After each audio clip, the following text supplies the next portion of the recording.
Hi everyone. Today we're going to be discussing the unit for Target 1, which is find work and power using equations or graphs and understand how that relates to energy. Specifically, we're going to focus on the how graphs relate to energy part of this target. Let's consider this situation where we've got a 0.3 kilogram box that's at rest on the ground and it experiences a net force as described by the graph to the left. What is the velocity of this box once it has reached the 3-meter mark?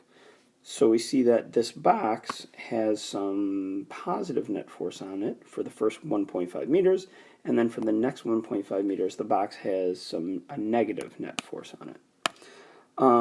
Let's start by defining what our system is going to be. Normally, I recommend that you make your system all objects that encompass mechanical energy, so like the object in question, the Earth, and springs. In this case, we don't have to worry about UG, so we don't need to include the Earth, and there's no springs, so we're just going to make our system the box.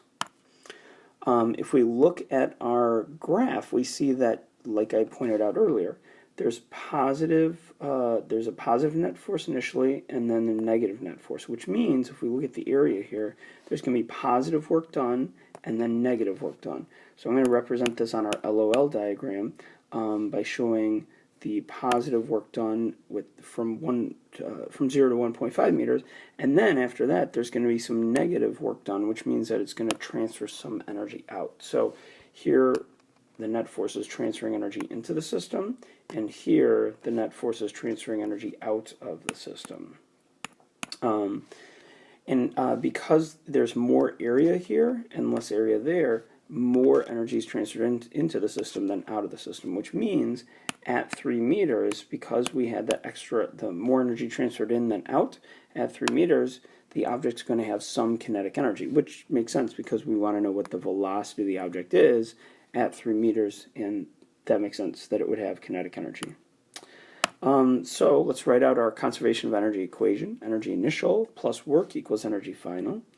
And there's no initial energy because this first L in the LOL diagram is empty. We know our work is going to consist of a positive segment and a negative segment of work. And we know at the end our energy final is going to be kinetic energy. That's what the box is going to be left with. So because of that, we know we can just say the area is going to equal 1/2 mv squared. Let's remind ourselves of why area of a force versus position graph is going to give us work. It's essentially just thinking about unit analysis.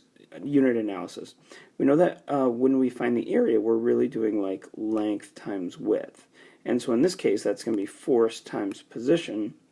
And the units of force and position are newtons and meters, so newtons times meters, and we know that a newton times a meter is a joule. And so it really boils down to just unit analysis, understanding why the area of a force versus position graph is going to tell us our work.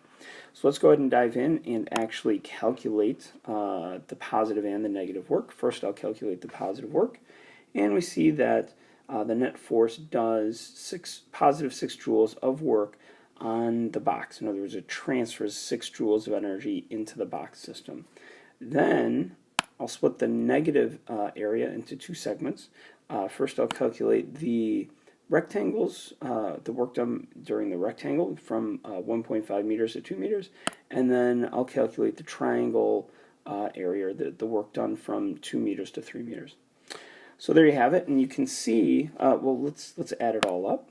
And here we can add it all up by doing 6 plus -2 plus -2. And just like I indicated here, there's more positive work done on the box than negative work. And so like I said earlier, it makes sense that we'll have some kinetic energy in the box at 3 meters because there's more positive work than negative work. In fact, there's a net or total of positive 2 joules of work being done on the box from 0 to 3 meters. All right, so we can set that equal to 1/2 mv squared. We can solve for our velocity, and we find that the velocity of the box, once it has reached 3 meters, is going to be 3.65 meters per second. And there you have it. I hope that was helpful, and I'll see you next time.